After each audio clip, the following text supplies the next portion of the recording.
No nosso último encontro, vimos a lenda nascer. Vimos Aquiles, o semideus, chegar às margens de Troia, pronto para a guerra que definiria seu destino. Mas a história de um herói não é só sobre glória. É sobre fúria, luto, traição e, no fim, a inevitável mortalidade. Esse é o épicos da história. E se você curtiu a primeira parte dessa saga, prepare-se, porque hoje vamos mergulhar na guerra que fez de Aquiles uma lenda eterna e o levou ao seu fim trágico. Se você ainda não se inscreveu, aproveita agora. Deixe o seu like, se inscreve no canal e ativa o sininho para não perder nenhuma das nossas histórias épicas. A batalha está prestes a começar.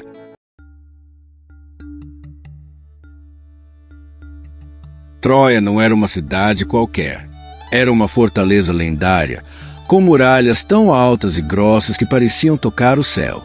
Construídas, segundo o mito, com a ajuda de deuses, elas a tornavam praticamente impenetrável.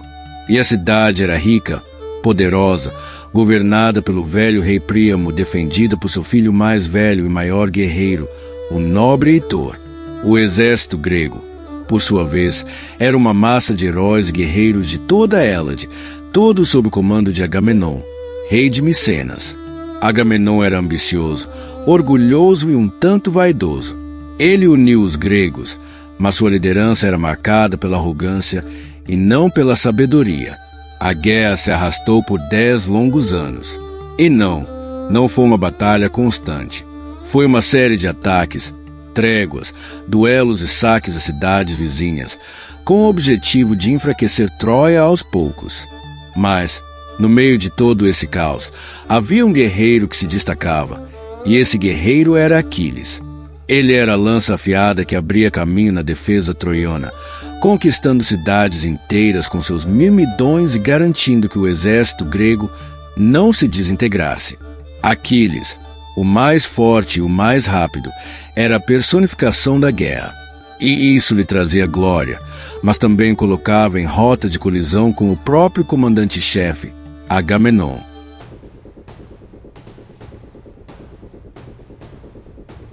A disputa começou por uma mulher. Durante um saque, Aquiles capturou uma jovem troiana chamada Briseida. Ela se tornou sua companheira e ele se afeiçoou a ela. Mas Agamenon, o comandante, havia perdido sua própria cativa. Em um ato de pura arrogância e autoridade, ele exigiu Briseida para si. Aquiles ficou furioso, não por perder a mulher em si, mas pela desonra.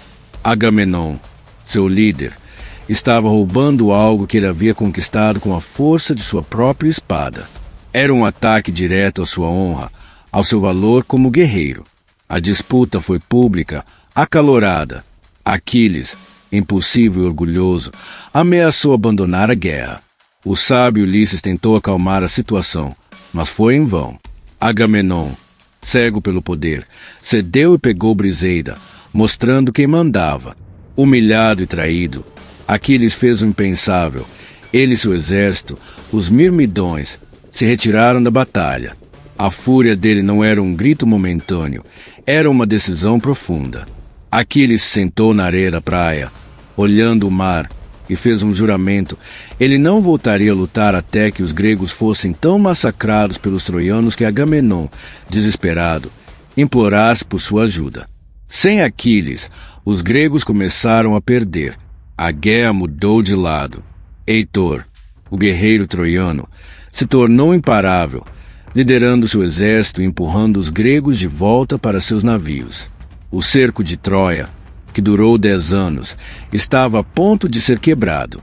E Aquiles, impassível, observava tudo à distância, com a mesma fúria com que havia deixado o campo de batalha.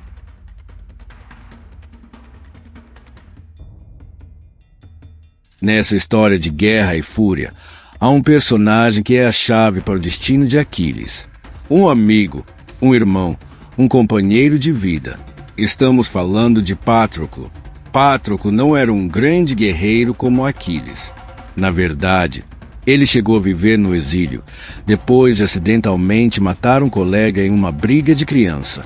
Ele foi acolhido por Peleu, o pai de Aquiles, e desde então os dois cresceram juntos. Compartilharam a mesma educação com o centauro Quirón, os mesmos sonhos, os mesmos segredos. A relação entre Patroclo e Aquiles, para a Grécia Antiga, era a personificação do amor fraternal e heróico. Eles eram inseparáveis. Em um mundo de homens de guerra, eles se davam o que era mais raro: lealdade absoluta. Muitos historiadores e estudiosos acreditam que a relação deles ia além da amizade, que era um profundo romance. A forma como Aquiles reagiu à sua morte sugere uma conexão muito mais forte do que a de simples amigos. Eles eram duas metades da mesma alma. Patroclo era o lado mais gentil e compassivo de Aquiles, o único que conseguia acalmar sua fúria. E, ironicamente, seria a sua morte que despertaria a maior de todas as fúrias.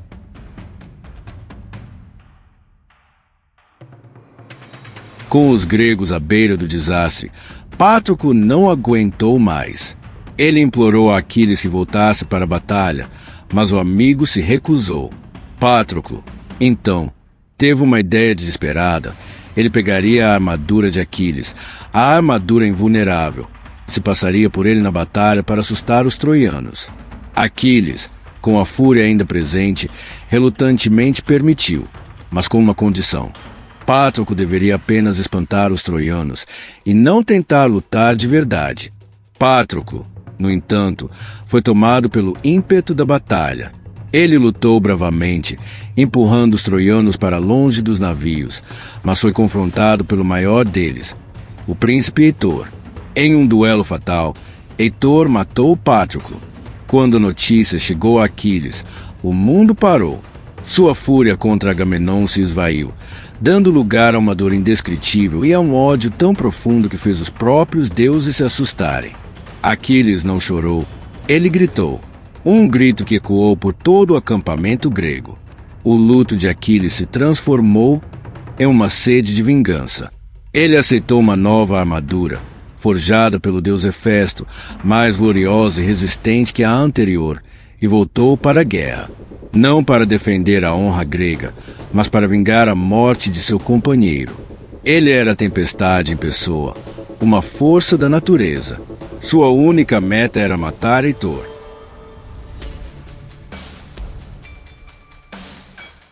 Eles se enfrentaram nas muralhas de Troia. De um lado, Heitor, o defensor, o guerreiro amado por seu povo, o símbolo de sua resistência. Do outro, Aquiles, o deus da guerra, o herói furioso, movido pelo ódio e pela dor. Foi um duelo lendário. O choque de suas armas ecoou como um trovão. Heitor, embora bravo e habilidoso, era mortal. Aquiles, invulnerável e impulsionado por uma fúria divina, era incontrolável. Ele perseguiu Heitor ao redor das muralhas da cidade, uma perseguição que se tornou a metáfora perfeita para a guerra, uma luta desesperada e sem chance de vitória. O golpe fatal veio com a lança de Aquiles, perfurando o pescoço de Heitor, o único ponto vulnerável de sua armadura. Aquiles não parou por aí. Num ato de desrespeito e vingança brutal, ele amarrou o corpo de Heitor em sua carruagem e o arrastou por toda a planície de Troia, para o horror e o desespero do povo troiano, que assistia das muralhas.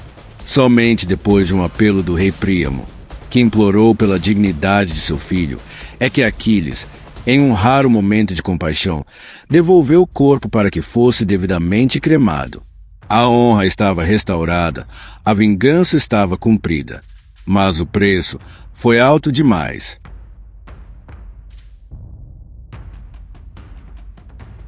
A guerra continuou, mas sem seu maior defensor. Troia estava condenada. Aquiles, no auge de seu poder, era imparável. Ele derrotou outros heróis troianos, mas seu destino, aquele que Tétis tentou evitar, estava se aproximando. O príncipe Paris, o mesmo que havia roubado Helena e causado toda a guerra, não era um grande guerreiro, mas era um arqueiro habilidoso, guiado pelo deus Apolo. Em meio a uma batalha, Paris disparou uma flecha. Não era uma flecha qualquer, mas uma flecha guiada por um deus, diretamente para o ponto fraco de Aquiles.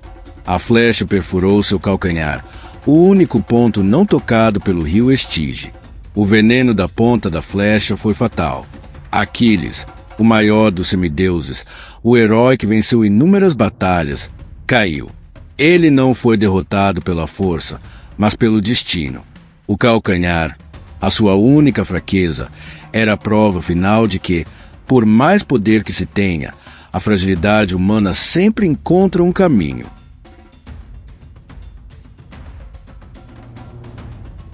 E para encerrar a nossa jornada, aqui estão 5 curiosidades rápidas sobre essa lenda e a guerra que a imortalizou.